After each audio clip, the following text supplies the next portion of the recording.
Hi friends, welcome back to my channel. Friends, ఈ video ఏంటంటే కొత్త కువైట్ కస్టమర్ చూసిన వాళ్ళ కోసం ఒక చిన్న వీడియో. అంటే కువైట్కి ఏ జాబ్ వస్తే బెటర్ ఉంటుంది అనేది.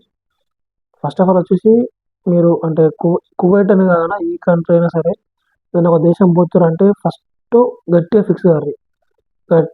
ఖచ్చితంగా 2 ఇయర్స్ ఏ దేశం అయినా ఖచ్చితంగా 2 ఇయర్స్ అగ్రిమెంట్ ఉంటుంది.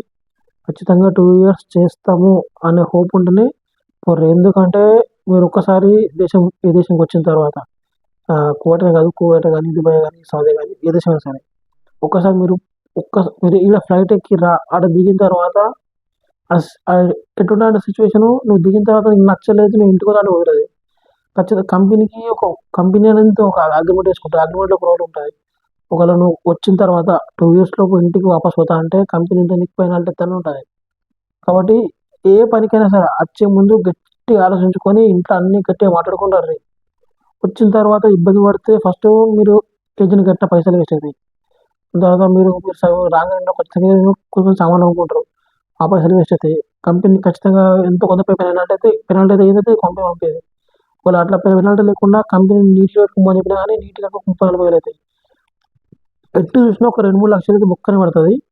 కాబట్టి ఎవరైనా గల్ఫ్ కంట్రీ వస్తా అని డిసైడ్ అయితే ఖచ్చితంగా ఫిక్స్ అయ్యారు, మైండ్లో ఫిక్స్ అయితేనే లేకుంటే రాకూడదు. ఇప్పుడు జాబ్ పరంగా ఏదంటే నాకు తెలిసి ఏ కంట్రీ పోయినా ఒక ఈజీ జాబ్ చూసుకోవాలంటే ఆఫీస్ బై జాబ్ అనేది మ్యాక్సిమం ఆఫీస్ బై జాబ్కి చూసుకోవాలి. ఎందుకంటే దాంట్లో రిస్క్ ఏమి ఉండదు. రిస్క్ లేని జాబ్ అంటే టైం టు టైం డ్యూటీ ఉంటుంది. ఒకటే ఒకటే ప్లేస్లో ఉండడం ఉంటుంది.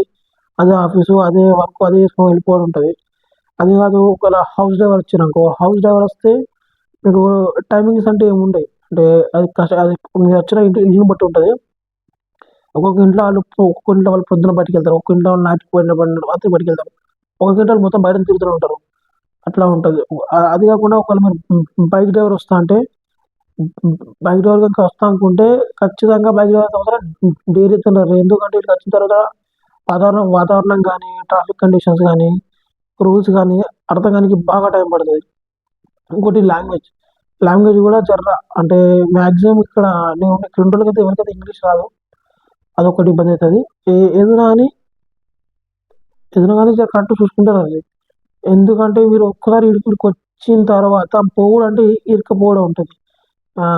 ఇప్పుడు ఒక చిన్న ఇన్సిడెంట్ చెప్తాను. మేము రాగా 5 వచ్చాము కోటికి రాగా 5 మెంబర్స్ వచ్చినాము. 5 మెంబర్స్ వస్తే 5 మెంబర్స్లో 4 మెంబర్స్ మంచి వర్క్ చేసుకుంటాం. మళ్ళీ మేము ముగ్గురు ఒకటి ఉంటాము. ముగ్గురు కథ వేరే దగ్గరికి ట్రాన్స్ఫర్ అయిపోయిండు. అయితే మాత్రం వచ్చిన 5th పర్సన్ ఏంటంటే జాబ్ మంచిగా చేసుకుంటుండే డ్యూటీకి పోయిండు. డ్యూటీకి వచ్చిన తర్వాత అతనితో పాటు వేరే అతను ఇంటికి వెళ్ళిపోతుండు. ఆయనకు అంటే బైక్ డ్రైవర్ చెప్పిన వేరే రూట్ పడ్డది.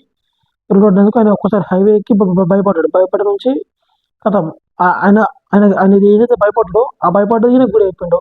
ఈయన నైట్ డ్యూటీకి వచ్చి మళ్ళీ మార్నింగ్ సీదా ఆఫీస్కి సంతకం పెట్టేసిండు. ఖచ్చితంగా కంపెనీ ఉండాలంటే కంపెనీకి ఊరు ఉంటుంది. కంపెనీ మీద ఇన్వెస్ట్ చేస్తుంది. ఇప్పుడు వచ్చినప్పుడు కంపెనీకి మెడికల్ టెస్ట్లు, ఐడి అన్ని, మళ్ళీ డ్రైవింగ్ లైసెన్స్, డ్రైవింగ్ టెస్ట్ అని చెప్పి అన్ని కంపెనీ మీద ఎంత ఇన్వెస్ట్ చేస్తుందో ఒకరు నువ్వు 2 years పోతే నీకు అంత డబ్బులు ఖచ్చితంగా చాలు. ఖచ్చితంగా. ఎందుకంటే కంపెనీ మీద ఇన్వెస్ట్ చేస్తుంది. ఇప్పుడు కంపెనీ నేను ఫ్రీలో తీసుకోదు కదా, కంపెనీ మీద ఇన్వెస్ట్ చేస్తుంది. కాబట్టి కంపెనీ ఖచ్చితంగా నీకు అగ్రిమెంట్లో క్లారిటీగా ఉంటుంది, కింద మీకు లిస్ట్ ఉంటుంది. ఒకవేళ నువ్వు 2 yearsలో పోతే నీకు ఎంత పెనాల్టీ ఇస్తామో అని గ్యారంటీ. అది నీకు ఫస్ట్ మీ పేరెంట్స్ మీకు ఏజెంట్ చెప్తాడు. ఆ ఏజెంట్ మీ పేరెంట్స్కి చెప్తాడు. మీ పేరెంట్స్ నువ్వు ఒప్పుకున్న తర్వాత నీకు వీసా కొడతారు. అట్లా.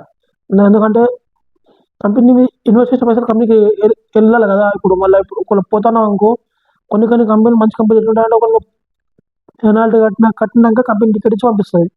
కొన్ని అట్లుండే నువ్వే పెనాల్టీ కట్టుకోవాలా, నువ్వే టికెట్ వేసుకోవాలా, నువ్వే పోవాలా.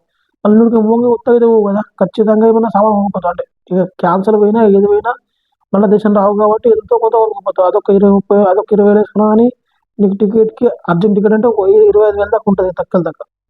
అదొక 25,000, 50,000 వాళ్ళ కంపెనీ ఒక 30 కడతావా, 50 కడతావా, 1,00,000 కడతావా, కంపెనీ మీద డిపెండ్ అయి ఉంటుంది. కంపెనీ ఉన్న మేనేజ్మెంట్ మూడు మీద డిపెండ్ అయి ఉంటుంది. కొన్ని కంపెనీలు పంపించేస్తాయి వేరే ప్లాట్కి అవుతలేదు అని చెప్పి. అట్లా ఏదున్నా ఒక్కసారి ఏదైనా మీరు దేశం వస్తా అనుకుంటే ఖచ్చితంగా 2 years మీది కాదనుకుంటారు అది. ఎందుకంటే 2 ఇయర్స్ మీది కానుకొని వచ్చారంటేనే రిటర్న్ అవుతుంది. లేదు నేను అట్లా కాదు, నేను వచ్చి నేను ఆడ ఉండి నేను మళ్ళీ వాపస్ పోతా అంటే ఒక్కటి గుర్తుంచుకోరన్నా, ఖచ్చితంగా మీకు ఇబ్బంది అవుతుంది. మీతో పాటు మీ ఫ్యామిలీ కూడా ఇబ్బందిలో పడుతుంది. అట్లా ఎందుకంటే వాళ్ళు మిమ్మల్ని మీ మీద హోప్ పెట్టి పంపిస్తారు. నువ్వు మా కొడుకు అని మా మా కొడుకే కానీ మా వాళ్ళు కానీ వేరే దేశం పోతుర్రు అంటే వాళ్ళ మీద హోప్ పెట్టుకుంటారు. ఎందుకంటే ఇప్పుడు మన ఇంటికాడ ఉంటే ఒకరోజు పని చేస్తాం, ఒకరోజు పని చేయం. అది కాదు, ఇప్పుడు అట్లా ఉంటుంది. కానీ కస్తే ఖచ్చితంగా పని చేయాల్సిందే. నీకు ఇక్కడ ఉంటే నీకు ఇక్కడ రెండు పనులు ఉంటాయి. ఒకటి డ్యూటీకి పోవాలా, రూమ్కి రావాలా, వండుకోవాలి, తినాలి, పండుకోవాలి. డ్యూటీకి పోవాలా, రూమ్కి రావాలి, వండుకొని తినాలి, పండుకోవాలి. నీకు ఎప్పుడైనా ఆఫ్ ఉన్న రోజే నువ్వు బయట గురించి ఛాన్స్ ఉంటుంది. బయట గురించి మ్యాక్సిమం ఎవరు తిరగరు హాఫ్ అన్ రోజు కూడా. ఎందుకంటే ఆ, ఖచ్చితంగా వారంలో 6 రోజులు పని చేసినోడు 7 రోజులు కష్టంగా రెస్ట్ తీసుకుంటాడు. జర కొంచెం ఎట్టన పోతే బయటకు షాపింగ్ కట్ట వేస్తారు కానీ అట్లా. కాబట్టి ఏ ఏ ఏ కంట్రీ అయినా సరే, మీరు ఏ కంట్రీ అయినా కొత్త పోదాం అనుకున్నారు మాత్రం ఈ వీడియో కొత్త పోదాం అనుకుంటే ఖచ్చితంగా ఆలోచించుకొని రండి. ఒక్కసారి మీరు ఏమంటారు, అందరు చెప్తారు, పక్కలు చెప్తారు, చుట్టాలు చెప్తారు, ఏం కాదు పో, ఏం కాదు పో. ఎందుకంటే వాళ్ళు చెప్తారు అంతే, వాళ్ళు పని చేయరు, పని చేసేది మీరు. కాబట్టి అన్ని ఆలోచించుకొని రండి. అన్ని ఆలోచించుకొని వస్తేనే కుదురుతుంది. అగాధం అగాధ డిసిషన్ వచ్చారనుకో ఖచ్చితంగా ఇబ్బందులు పడతారు. మీరు ఇబ్బందులు పడతారు, మీ ఫ్యామిలీ కూడా ఇబ్బంది పడతారు. కొందరి దగ్గర పైసలు లేక వేరే దగ్గర అప్పు చేసి పంపిస్తారు. అప్పు చేసి పంపించారనుకో, అప్పు చేసి పంపించిన తర్వాత నువ్వు మళ్ళీ వాపస్ అవుతున్నావంటే గుర్తుంచుకో అన్న, అప్పు మీద అప్పు, మళ్ళీ నువ్వు అప్పుకు ఇంకా మిత్తి మీద మిత్తి, అది కట్టుడు ఎప్పటికీ కాని పని కిందకి అయిపోతుంది. కాబట్టి మీరు ఏ దేశమైనా సరే ఒకవేళ పోవాలనుకుంటే మైండ్లో గట్టిగా 2 ఇయర్స్ ఫిక్స్ అయ్యారండి. మీరు ఒక 6 నెలలు అన్న ఎక్కలేదు, ఒక 6 నెలలు పని చేసారనుకో చెప్తున్నా కదా, కళ్ళు మూసుకొని సెట్ అయిపోతారు. నేను అంతే, కొత్త వచ్చినప్పుడు నేను అంతే అనుకున్నాను. ఇక 3 నెలలు అంటే కువైట్కి మా మామ వచ్చిండే. మా మామ 6 సంవత్సరాలు 7 సంవత్సరాలు కువైట్లో చేసిండు. ఆయన నాకు ముందే చెప్పాడు అనమాట, అరే ఆడ వాతావరణం బాగా, ఇప్పుడు నేను వచ్చిన కంట్రీ కువైట్, ఆడ వాతావరణం బాగా ఏమంటారు, చలి బాగుంటుంది, ఎండ బాగుంటుంది, ట్రాఫిక్ బాగుంటుంది, అన్ని బాగుంటుంది. ఇప్పుడు ఒకటే ఇప్పుడు మా మామకు 3 నెలలు, ఒక 3 నెలలు నీ వెళ్ళ తీసుకోవాలనుకో నువ్వే ఉంటావు అని చెప్పిండు. ఇప్పుడు నా 2 ఇయర్స్ అయిపోయింది. మొన్న 10 రోజులకి నా 2 ఇయర్స్ అయిపోయి 2 ఇయర్స్ అయిపోయింది. నేను ఇంకో 1 ఇయర్ ఎక్స్టెండ్ చేసుకున్నా. అట్లా ఏదైనా సరే మీరు ఆలోచించి నాకు ఖచ్చితంగా అవుతుంది అన్న. అట్లా ఒక